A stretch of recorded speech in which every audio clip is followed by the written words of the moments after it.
Welcome to the cave. My name's Daniel Bunnell. I've been teaching art for almost 25 years. I am a working artist.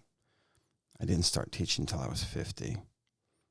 I had many careers in the arts and art up until then. I first started teaching in the inner city and at an at-risk all-black high school. And I started teaching there because I wanted to teach students that had been disenfranchised and knew nothing about art or artists. So the cave, what is the cave? The cave is where art teachers can go, be quiet for just 5 minutes, reflect, and listen to maybe get some tips, a little bit of help, a little bit of encouragement. And when it comes to teaching art, because teaching art can be a very lonely thing because it's the opposite of the STEM subjects, so you get very misunderstood in terms of the school itself. And so these segments called the cave is where I simply reflect on what I wish I had known when I was starting out teaching, and I can what I learned, and I continue to learn to this day.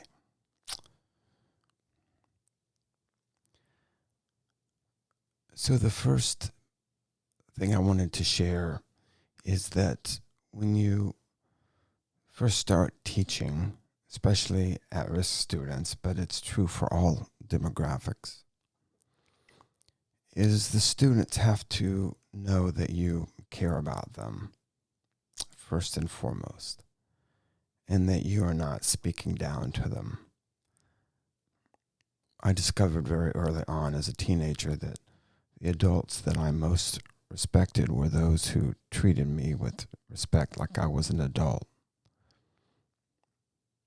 And when you put on that mental attitude, then you set yourself up for success, because even when you have a bad day, and you will,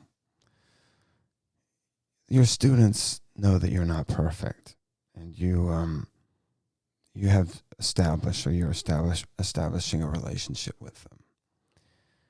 And this is just very important, and it can be very difficult with the at-risk school, because if you're like myself, if you're white and you're male and you're coming into an all-black school where that is at risk, the students are at risk of dropping out, then it can be difficult because many of the students don't have a father, and so they get angry.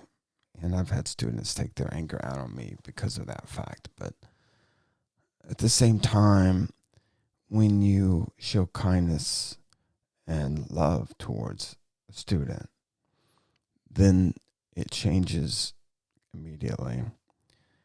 One of the best tools that I used as I taught my first couple of years, and I use this tool today, is, Bobby, what I like about you is that, you always seem to care about your appearance, and that says a lot about you.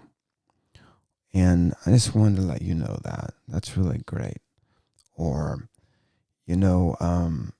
Sue, I love the way you do your hair every day. It shows that you're creative and that you care about how you appear. And that's really, you should feel good about yourself for that. And so every student, when you see them, has something, okay, that you can compliment them on. So it's called the you know what I like about you tool. You know what I like about you. Even with the worst kid, hey, Jimmy, you know what I like about you? You're consistent. Yeah, you're a consistent pain in the butt. At least you're consistent. Okay. Well, this is the first edition of the Cave, and I hope that you'll tune in to just get some encouragement, whether you're an art teacher or not, or just a teacher. These tools I hope will be valuable for you. I hope that you will take a moment and like this video and subscribe, because, hey, I'm a teacher. I need all the help I can get, along with all the viewers that I can get. So thanks for doing that. Ciao.